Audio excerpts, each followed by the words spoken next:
The real reason that your partner doesn't feel heard, that you don't feel like she understands you, isn't because you're bad at communicating, isn't because you don't care. It's much deeper than that.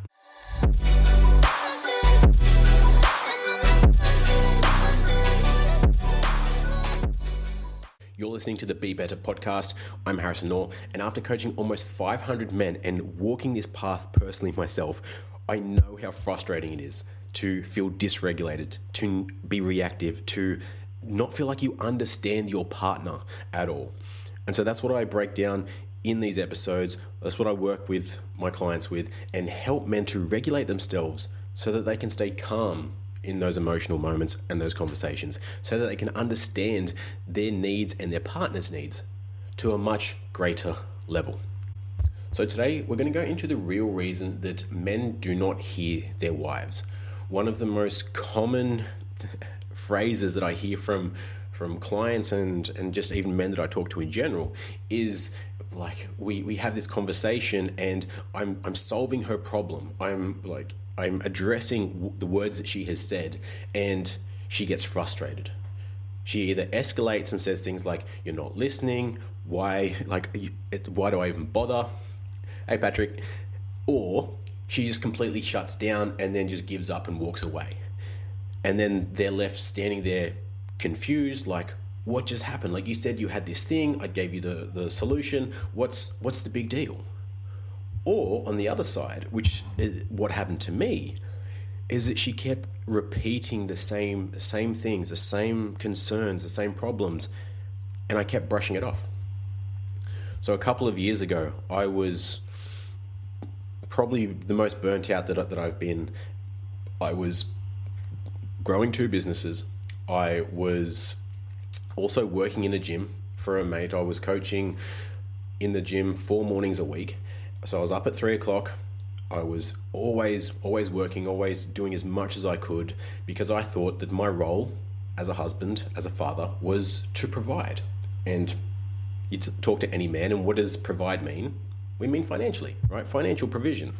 And because of the workload at the time, like the lack of sleep, the work, the stress, everything, naturally, there wasn't much time for my relationship. When I was home, I was tired, I was stressed, I wasn't really present. And so not only was the version of me that was home like not great, even when I wasn't there, my wife was having to pick up the slack around the house with my son, and then even in the relationship, it was almost non-existent. Because I was getting up at 3 o'clock in the morning, so didn't see her all morning. She would go to work and go about her business. Then in the afternoons, would get home, have dinner, put my son to bed. And then because I'm getting up so early, well, it's time for me to go to bed again. And there was no connection time. Like, the time that we did have was so short. And even in that short amount of time, I wasn't present. I was too tired to do anything. Hey, Corey, hey, Nick. And she kept trying to tell me, like, this isn't working. I need help. Like, I can do more. I can do more work. I can pick up more clients. Like, we can find another way, but you burning yourself out like this is not working. And me, pig-headedly, thinking that, she's just worried about me. She's worried about me maybe having another seizure because I've got epilepsy, worried about me burning out, and she's just trying to look after me as a wife would. And I completely neglected her reality, like her needs that weren't being met, and what was happening in her space, and how she was burnt out because she was having to do all these things because I wasn't there. And because of my view on reality, the way that I was perceiving those things, I ignored it, right? Or not ignored it, but I didn't think it was at the severity that it was. Until one night, she looked at me, eyes glassy, tears already starting to come down her face, and she's like, "I can't fucking do this anymore." And that's when it punched me in the gut. That's when the penny finally dropped of, oh fuck, this is not working. This is like, something has to change. And I've shared this story a couple of times in my podcast and in my content, and I get a lot of the same questions, mostly from women that are in this situation. You're like, what did your wife do? What changed for you in order to click, to change something about this? Like, why do so many men not listen to their partner? Why, what do I have to do to get through to him? Now I want to show you why. Because it's not what you're saying. It's not what you're not saying. There's 3 layers to this. Right? And hopefully the man identifies this before it gets too late. Right? A lot of people get to a space where their partner has to threaten divorce, separation. And sometimes, depending on the state, depending on the woman, sometimes she's well checked out by that stage. Right, she is already emotionally disconnected. She's halfway out. She's maybe even got her eye on someone else. She's well and truly checked out. So it's too late for anything at that stage. Other times, that's like the final Hail Mary play from her, as to please pull your head out of your ass and change. I don't know what I have to say to get this through, that this is serious, that something needs to be done differently. And hopefully the man realizes that and changes, does something different, takes a look in the mirror. But then there's the other type of man who will just wait till, I guess, forever, right? Just won't change. Because everybody's got a rock bottom. Everybody's got a point in which they change. And funnily enough, as we start to grow, we become more self-aware, more self-attuned, become more successful. That tolerance to change becomes shorter and shorter. Your deviation from set point, from your standards, becomes smaller and smaller. You don't have to wait till it's threatening divorce to take a look in the mirror and change. You don't have to wait till you're 200 kilos overweight to start your diet and training. You don't have to wait till you're all the way down here before you start looking at, okay, I'm too far from my standard. What do I need to do about it? And so in relation to this, we've got the 3 layers, like I said. We've got the identity piece, shame protection, and then the skill gap as well. So the identity piece, and this is why the words will not land. If they're just saying, just work less, I can do this, we need you home, whatever she's trying to kind of get through to you. If your identity, who you are as a man, is founded on, I am the provider, I carry the load, my value is in my work ethic, in what I provide financially, in all the things that I do for this family, it doesn't matter what she says. She can say, I'm overwhelmed, I'm drowning here, I need your help, we just want you home, you don't need to do all this, we love you, we need help here. All he's going to hear is, I'm failing, I'm not doing a good enough job. And instead of looking at, okay, what is it that I need to do in order to help that, a lot of men will double down on their identity and be like, fuck, what I'm doing isn't enough. I must have to do more of it. I need to make more money. I need to work harder. I need to take more off my wife's plate. I need to do all these things to, because their set point of identity is when they make a certain amount of money, when they have a certain level of provision of money, of lifestyle, of material wealth. And so they keep pursuing that. They've got this distortion on their identity. Because remember, we will question all of our beliefs except the ones we truly believe. And those we never think to question. Because those we won't often question for ourselves. They will be reflected back to us by our partner, by our kids, by coaches, mentors, if we allow it. But so many men don't allow that reflection. They see it as a hindrance. They get resentful, they get frustrated. Well, I do all this, why isn't it not enough? It's the wrong thing. The second layer then is the shame protection. If her pain equals my failure, then my nervous system and the parts of me that protect me are going to step up. They're going to reframe this. They're going to defend it. They're going to double down on working harder in order to protect me and my identity that says, I need to make a certain amount of money. I need to do this in order to be worthy. right? Instead of actually changing that narrative. Keep in mind, like, these beliefs and this identity is all based on stories that we tell ourselves, not based on actual reality. And the hardest part for a lot of men, especially guys that are in their 40s and 50s, that have used this strategy, like these protective parts and this identity, to build a level of success financially, career-wise, in their business, externally, it becomes very hard because it's worked for me out there. Why is it not working for me here? Different skill set, right?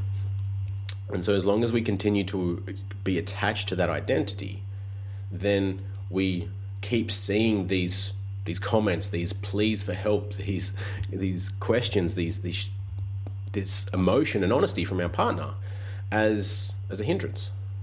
As, oh, she's just emotional, she'll get over it, it's just her time of the month.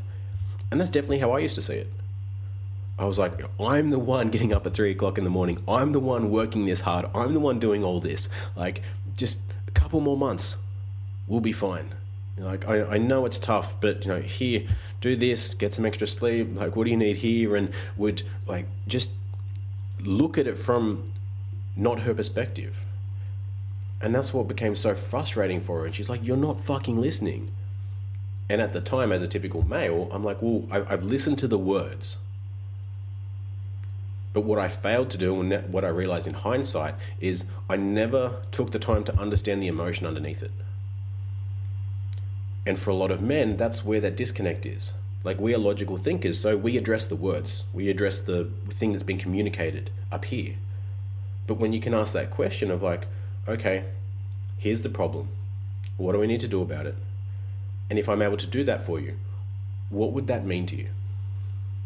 That would mean that I'm not alone.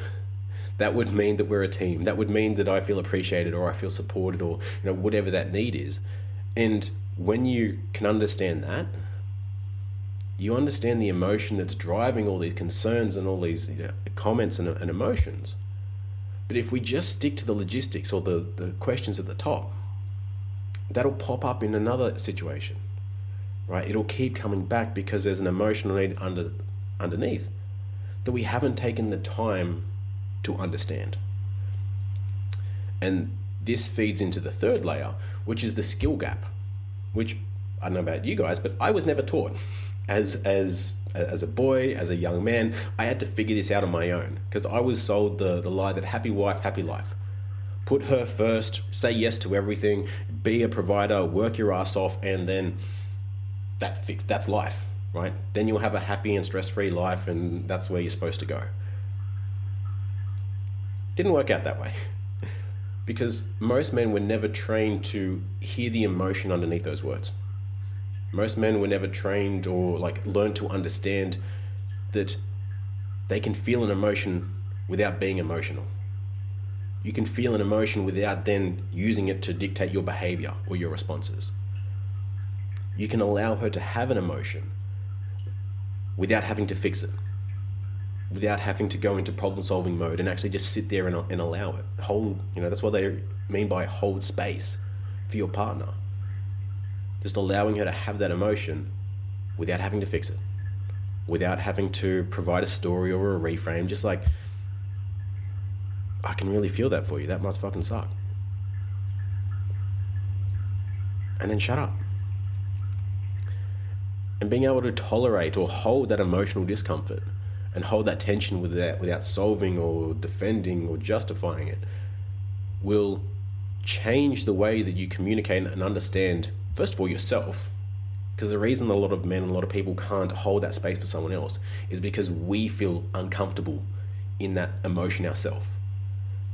Side note, you can only feel, love, and understand another human being to the depth in which you can feel and understand and love yourself. So if I can't tolerate sadness, for example, if I have someone who's crying, who's very upset about something, their pet died, their family member died, I'm going to feel real uncomfortable. I'm going to go straight into, well, they're in a better place now, remember all the good times. I'm going to say some just cliche, corny shit to try and, alleviate the moment of the tension. instead of just being able to sit there and allow them to have that moment. And when we don't allow that moment, so many men will default into their logic, their strategy, their productivity, their solutions, going back to their strong suit. It's like, I don't know how to sit in emotions, so I'm going to solve it. I'm going to reframe it. That used to be one of my golden tools, and I used to teach that to people. I thought that, like, cool, if you're in a shitty mindset, if you're in a shitty mood, then reframe it. What's the silver lining here? The faster that you can get to that reframe and move on and essentially skip the emotion, then the better off. That proves that you're strong mentally. But looking back, all that's just a fancy way of suppression. Like, we're not feeling the emotion. All these emotions is simply feedback. And feeling an emotion is the human experience, right? And so again, it doesn't mean that we need to take action on these emotions or let them dictate our behavior or our responses. But if we don't allow them and we suppress them, then we just bottle them up. They come up later, or we end up with all this internal dysregulation because of this. And then we'll never understand our feminine partners, who are by nature much more emotional. So if we've completely removed that, we don't feel emotion for ourselves, how the fuck are we supposed to connect to them? We simply can't, right? Or it will be so shallow. It's like you being able to read at a second grade level, and she's all the way down at grade 12. You can't go down there if you haven't done it for yourself, so she's got to come back up here. And that's why she's probably going to say things like, I just want to have deeper conversations.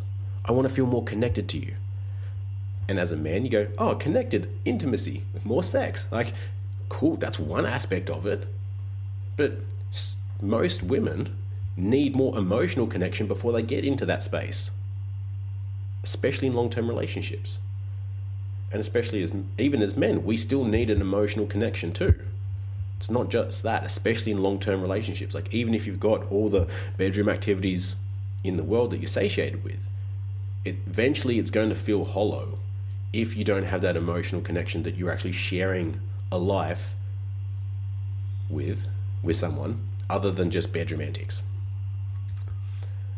Now I want to add an analogy so that this makes sense for women as well, because this is not just on men. Like, we all do this.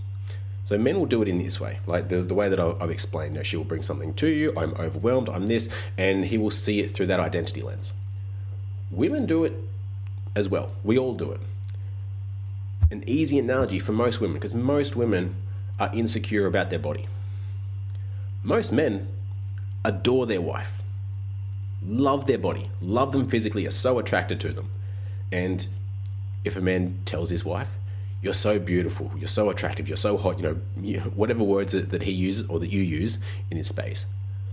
But if she secretly, or not so secretly, believes that she's not attractive, if she believes that she's overweight, she's had some kids, so things aren't the way that they used to be, and she has that insecurity and that belief about herself, she can't receive it. She can't receive his comments. It doesn't matter how many times he tells her that he fucking loves her body, that you're so attractive, I want you, you're so beautiful, you're so gorgeous, like you're all these things. She's just going to brush it off. Oh yeah, you just have to say that, you're just saying this, like you're my husband, you're supposed to, and all these things, and we'll just brush it off. And she won't be able to receive it, because it challenges her identity. It challenges the belief that she has about herself. Because if she were to accept that, and even agree on some micro level, she doesn't have to agree that that's her reality, but even just being able to accept that that's his reality, that he has that viewpoint of her, it would bring into question her own identity. And then you play that out long enough on both sides, right? You say these things long enough, and then eventually you give up, you stop saying them, you withdraw, and that's where that frustration, resentment builds, and conversation just stays at the surface level, right? We can't say these things because it just ends in like, oh, you're being silly, you don't do this, and just gets brushed off. No one feels heard, no one feels seen, no one feels understood, even. So the problem here is the identity that we're clinging to. So what would you have to admit? If your partner is bringing these things to you, I'm sure if you just sat there for a couple of minutes, you could think of at least 2, 3, 5 things that keep coming up, that keep being repeated, that end in the same uncomfortable conversation of dismissal, of silence, of distance. But what would you have to admit?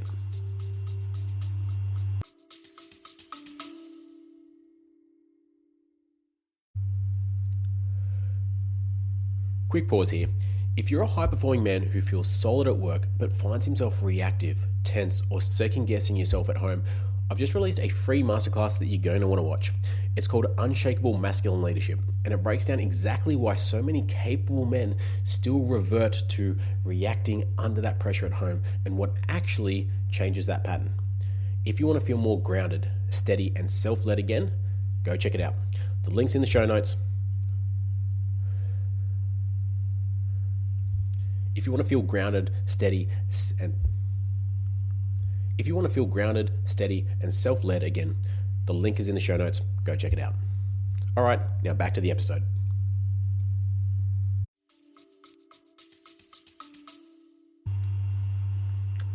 For me, looking back, when I was in that space, when I was in denial of what she was saying and what she was bringing to me and brushing it off, for me to accept that, I had to admit that my strategy wasn't working, that I was hiding behind work.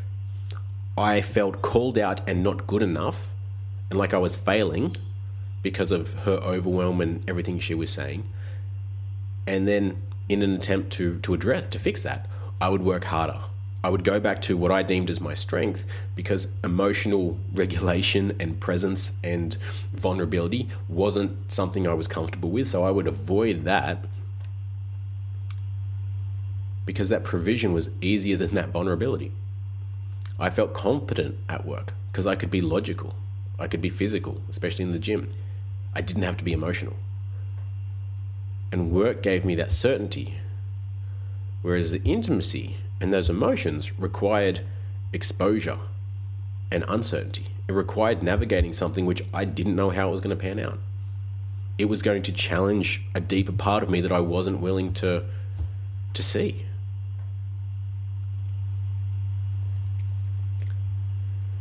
So now you've identified some of those things. You've identified what they're bringing to you and what you're not hearing. Maybe what you would need to admit about your identity or about yourself or your process in order to even entertain what's being shared with you. Listening is not just hearing the words. It's not just nodding along. It's not just agreeing. Like any monkey, any child can just hear words and just parrot them back.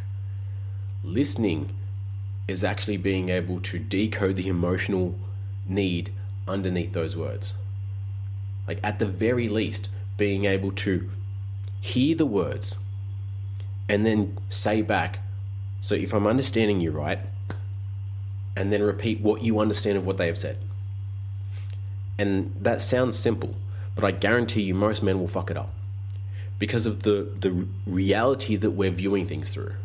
Like we're viewing some of these things through, if this happens, therefore I'm not enough. Therefore I'm not good enough. This is a personal attack. She's doing this or she's doing that. And we see it through that lens. Like I literally watched a mentor do this at a couples retreat once. And he got the couples to sit opposite each other. And at first the women went, they would share, the men went. The men would share something that was bothering them, that they wanted to bring up. And then the women would go, okay, so if I'm understanding you right, and then kind of repeat back. And like 9 out of 10 times, the men were like, yep, that's right, that's what I said. The women heard it.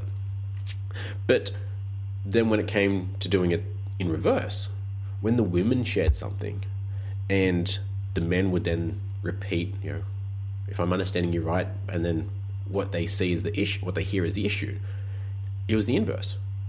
9 out of 10 times they got it wrong. They fucked it up.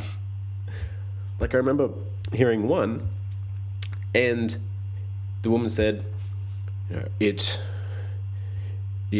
really bothers me when the house is a mess and the kids need taking to sports on Saturday mornings, and you just go and play golf with your friends. I feel really, really alone and abandoned, having to look after everything while you're off playing golf, having fun. Verbatim, this man goes, so if I'm hearing you right, you don't want me to play golf on Saturdays? Brother, it's not about the golf. I hope you can see the humor and the face palm in that example of, it's not about what you think it is. Like, even in that, she communicated the need. She communicated what was actually bothering her. He didn't take the time to understand. So if I help clean the house and everything is sorted, and then I drop one of the kids off to sport or off to their friend's house on the way to golf, and that's all sorted, does that make, are we all good then? Finding that. He just went straight to, well, she doesn't want me to play golf, she doesn't want me to have fun, and that's the narrative that he was telling himself. And so what does that do? Of course that breeds resentment and frustration, because no one fucking understands each other. Seek to understand. When you can understand someone, this does not mean agreeing with their reality. This does not mean you have to apologize for anything. This does not mean that you again agree. This does not mean anything else other than this is their reality, how they see the events, how they are feeling. But most people can't allow that without defending, without creating a story or or making it about them. Think about when you've shared something, when you've shared a story or said something, and instead of someone just acknowledging you for that, they've jumped into a story about themselves. They've tried to find the silver lining. They've moved the conversation on instantly. How do you feel? You feel like they weren't listening. You don't feel understood. You don't feel like they even care. And then eventually, you don't even share the stories anymore, or your emotions, or share anything, because they don't fucking listen. He just tells me another story about him, or how he did it worse or better or whatever, and you give up. And play this on a long enough time horizon, and that's what she'll do.